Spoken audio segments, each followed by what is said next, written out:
Naku, nakakatuwa naman. Pati ako natutuwa na nagkita-kita tayo. Ang tagal ng panahon, ano? Oo nga po, excited na po kami makita si Eden kasi Oo, kaya eto nga po, may dala kami para sa Kaya kanya. ako nga kayo pinapunta rito nang magkita-kita naman kayong magkakalaro. Anong oras daw po ba siya darating? Eh, darating na yun, padating na yun. Eh, matutuwa yun, Chuck. 10 years din. Ay, Eden! Eden! Eden, ang ganda. Prutas! Prutas, oh. Sino kayo? Anak, ano ka ba? Oh, no. Sila yung mga kalaro mo dati, si Ren, si Naglalaro Arian. ng piko, tsaka Kababata Chinese mo. garden. Oo. Seryoso ako. Sino kayo? Kababata mo. Grabe naman si Eden, ang bilis naman makalimot. Saglit Anak, lang US. pinapunta ko sila rito para naman magkita-kita kayo. Alam kong matutuwa ka. Long time no si kayo lahat dyan. Kamusta ka, Eden? Sila? Oo. Pinapasok mo sa bahay ko? Tingnan mo yung bahay ko. Ang ganda, di ba? Mayaman ako. Nagpapasok ka ng mga... Tingnan mo, chipipay. Mga mahihirap. Ma, pati yung cover ng sofa ko. Galing yan, France. Pinaupo mo sa mga katulad nila. Ah! Alam ko na. Ano pangalan ulit? Arian. Ikaw? Friends. Ang pangit ang pangalan niyo, kasing pangit ng estado niyo sa buhay. Alam niyo, tama, parang naaalala ko na sila, ma. Yung sinabi niyo kanina, kalaro ko dati. Oo, kami yung kalaro mo. Chinese garden, piko, bamsak sa labas, diba? Hindi na ako magdududa. Na hanggang ngayon, ganyan pa rin kayo. Kasi dati ganyan kayo, di ba? Wala kayong improvement sa buhay. Tingnan niyo ako, oh. Nakapag-abroad ako. 10 years lang ako doon. Nakapundar na ako ng napakalaking bahay. At mga ari-arian, nakabili na ako. Di kayo, ano mapagmamalaki niyo sa akin? Eden, Dala mo yan? Anak, ang laki naman ng pinagbago mo. oo. Simula nung nag-ibang bansa ka, parang kala mo kung sino ka na magsalita. Aba, pinagsasalitaan ako ng ganyan? Sa sarili kong bahay? Ayun, dala mo. Yan yung pinagmamalaki mo, 2 apple na malaki. Aanin ko yan. Hoy, mas marami pa akong mabibiling ganyan. Mas social pa ng mga prutas. Yan, galing palengke. Anak, teka muna. Sila, pinapunta ko rito para magkita-kita kayo dahil ang tagal nyo nang hindi nagkita-kita. Para na kayo magkakapatid noon. Kaya natutuwa ako sa pagkikita nyo. Eh, bakit naman ganyan naman, anak? Yan nga po, Oo. kala namin matutuwa ka kasi, Oo. diba, magkikita-kita tayo after 10 years. Oo, huwag ka naman ganyan magsalita sa kanila, anak. Pasensya na ha. Kababait ng mga batang to. Pasensya na kasi hindi ko na kailangan ng mga katulad nyo. Eh, mahirap kayo eh. Oo, nag-iba ako. Gawa ng yung kailangan kong kaibigan, yung mayayaman, yung kalibel ko. Alam mo, ma, kinakampihan mo sila. Baka ikaw, palayasin ko sa pamamahay ko. Ano, nandito kayo para sa ano? Pasalubong? Sa tingin nyo, may pasalubong kayo? Ano? May pinahawakan ba yung pera para parang bumili ako ng pasalubong galing sa France? Eden, hindi pa salubong mo yung habol namin. Gusto ka lang namin makita kasi matagal na tayo hindi nagkita-kita, di ba? Tsaka mga musta lang sana. Tsaka, diba, gusto kong mag-abroad. Ayun, tama. Ano sabi mo ulit? Gusto kong mag-abroad, pangarap ko mag-abroad. Tapos, lumapit ka sa akin. Para, Baka sakaling may kilala kang agency, alam mo na, pwedeng lapitan. eh, hirap sa inyo manghihirap eh. Umaasa kayo sa aming mayayaman. Sa tingin mo, tutulungan kita? Ako nga naghihirap ako para makapunta ng ibang bansa. Tapos tutulong lang ako sa katulad mo.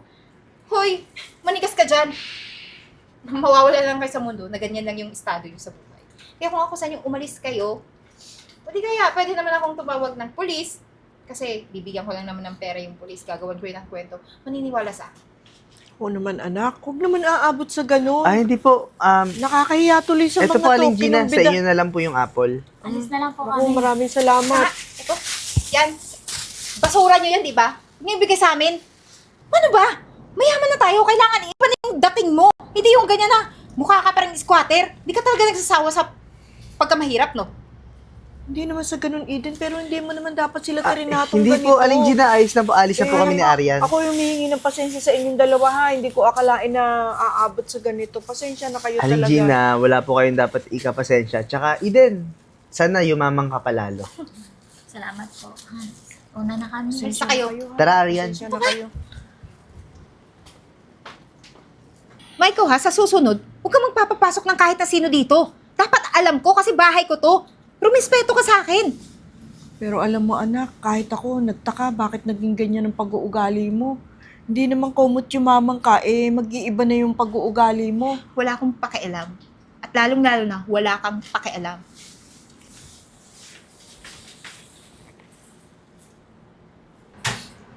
Grabe naman si Eden. Ang laking pinagbago. Dati, nung di pa siya nakakaalis ng Pilipinas, ang bait-bait naman niya eh. Ganun ba nagagawa pag may pera na? Arian, huwag ka nang umiyak. Tsaka, malungkot nga ako na binago ng pera si Eden. Akala ko tayo pa rin yung best friends niya. Akala ko tayo pa rin yung mga kababata na gusto niyang makita. Pero, grabe. Bakit kasi ayaw mo na lang pumasok dun sa restaurant na napundar ko? Pwede namang kitang i-hire. Gusto ko talaga mag-ibang bansa. Gusto ko talaga pumunta doon sa pinuntahan niya. Tsaka, nagpatulong lang naman ako kasi alam ko baka may mga kakilala yun para mapabilis yung process ng pag-alis ko, di ba? Tsaka may ipon naman ako eh. Bakit ganun siya magsalita? Arian, huwag ka na umiyak. Nalulungkot lang ako kasi sa ating lahat. Parang ako lang yung walang napala. Ako yung pinaka napag-iwanan. Arian, wag mong isipin yan. Iniisip mo, ikaw yung pinakakulelat? Hindi. Arian, ang dami mong na-achieve. Siguro, hindi pa ito yung tamang panahon para ibigay sa'yo ni Lord yung pag-iibang bansa. Malay mo naman, kung pumasok ka dun sa restaurant ko, gumaling ka lalo sa pagluluto, o maging manager ka, tapos magkakaroon ka ng magandang background. Di magandang records yun para makapunta ka na dun sa ibang bansa na gusto mo. Talaga ba? Tingin mo? Arian, magaling ka. Subukan mo lang kasi pumasok sa restaurant ko. Kailangan kita dun. Naniniwala ako sa'yo. Sige na nga. Kailan ba ako mag-i-start? Kailan ka ba pwede? Bukas. Pwede ba? O kailangan ko pong mag-requirements? Hindi na. Di kung bukas, papaayos ko na agad. Sige, basta dapat mabilis na ako makapag-ibang bansa nun, ha? Oo, huwag ka nang umiyak. Kaya mo na yung Eden na yan. Masyadong mayabang. Pa-follow up ko lang yung order nating hotdog kanina. Sige. Kuya, yung hotdog po. Di ko talaga umorder. Nakalimutan. Sige po. 3. Walandian. Kaibigan ko talaga to. Chismoso naman. Hoy! Waiter! Hoy! Ay, ma'am. Ay, Eden. Tingnan mo nga naman. Andito ka na? Nagwe-waitress? Nasaan na yung pangarap mo mag-abroad? Na-realize mo siguro na hindi para sa'yo yung abroad. Oo na-realize ko, hindi pala to yung calling ko. Kaya, eto, nag-waitress na lang ako. Nakasakaling may mga matutunan pa akong bago. Mabuti naman. Gumana yung utak mo, yung makitid mong utak, na yung mga mahihirap, dapat hindi na nangangarap. Kasi di ba wala naman kayong pera para panggastos, pang-abroad. Tapos hihingi pa ng tulong sa katulad kong mayaman. Nakakatawa ka. Grabe ka naman, Eden, magsalita. Libre lang naman mangarap. Malay mo ba, swertihin kami. Ano bang order mo? Ito yung mga bestseller namin. Bestseller? Ito? Bakit mukhang mga basura din yung luto dito? Hindi, Katulad ng mga waitress. Sigurado ba yung may-ari dito na kumuha ng katulad mo? Walang pinag-aralan, madumi, mabaho. Amoy kanal. Amoy mo sarili mo? Yuck! Tsaka ito? Alam mo, kung o-order ako, sa iba na lang waiter. Okay? Hoy! Sige.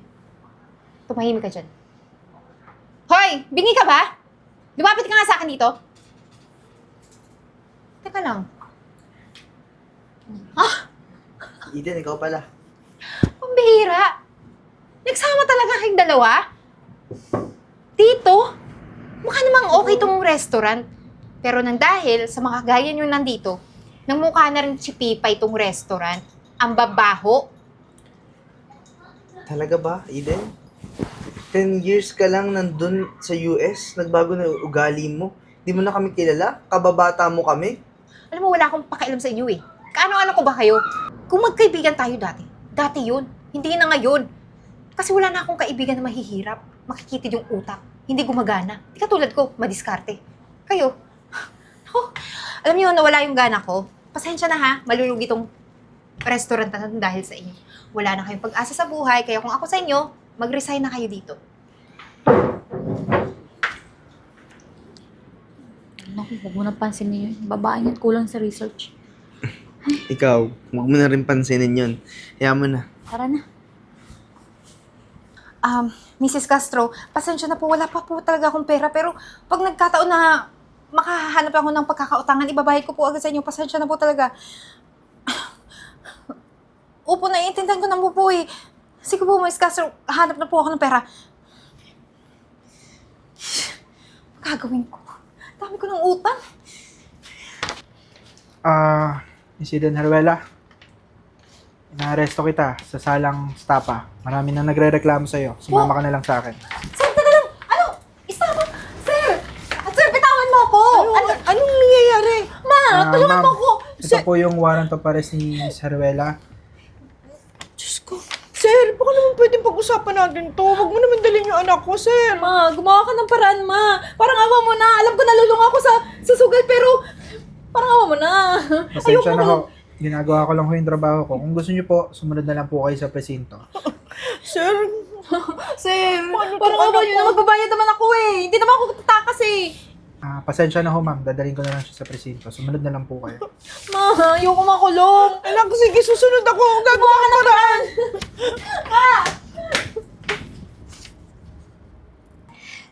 Ano pa bang pwede natin gawin strategy para sa expansion natin? Alam mo, puro ka strategy. Bakit hindi naman tayo lagi mag-celebrate naman ng success? Aryan. Oh, sino ngayon yung Aryan na umiiyak sa karinderya na gusto pumunta ng ibang bansa? Tignan mo. Sabi sa'yo, galing mo eh. Maigi na din, no, na hindi ako natuloy sa ibang bansa. At least ngayon, tignan mo, yung restaurant mong nag-iisa and na-expand natin. Pangilan na ba natin to? Pang-apat? Ang apat. Oo. Hindi naman to mag-e-expand, Aryan, kung hindi dahil sa galing at talino mo. Alam mo, hangang-hanga talaga ako sa'yo. Hindi ako nagkamali. Pero salamat pa din ha, kasi ikaw yung nag-motivate sa akin na dito na lang muna ako. Baka ito yung para sa akin. Kaya, Para sa atin. At saka, alam mo, bumabalik pa rin sa akin yung alaala na nilait tayo ni Eden. Saan na kaya siya ngayon? saan kaya siya, no? Alam ko, tapos yung niya eh. Nakalaya na kaya siya? Si Eden! Si Eden! Arian, Renz. Napadaan ka? Oo, Kamusta ka? okay naman. Alam kong nabalitaan niyo yung tungkol sa pagkalulong ko sa sugal, di ba? Pero matagal na panahon na yun. Napagbayaran ko na lahat. At ito na naman yung panahon para humingi ako ng sorry sa inyong dalawa. Sa mga nasabi ko, pasensya na talaga. Naging akong mapagmata sa sarili ko gawa ng nagkapera lang ako dahil naka-abroad ako. Ngayon, kilala mo na kami. Kasi, ayun na yung sitwasyon mo. Hindi naman sa ganun. Sorry, nahusgahan ko kayo. Nilait ko kayo. Di ko alam na dati lang may sariling negosyo. Itong restaurant na to. At ngayon, madami na. Kaya nakaka-proud kayong dalawa. Tanggap ko naman kung ano yung nangyari sa akin eh. Hayaan mo na yun. Matagal na yun nangyari.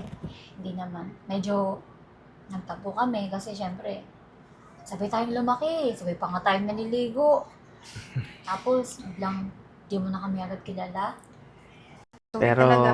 kahit ganun yung inasta mo, Eden, hindi nawala sa amin yung alaala ng mga bata pa tayo. Yung mga tawa, iyak, kasama ka.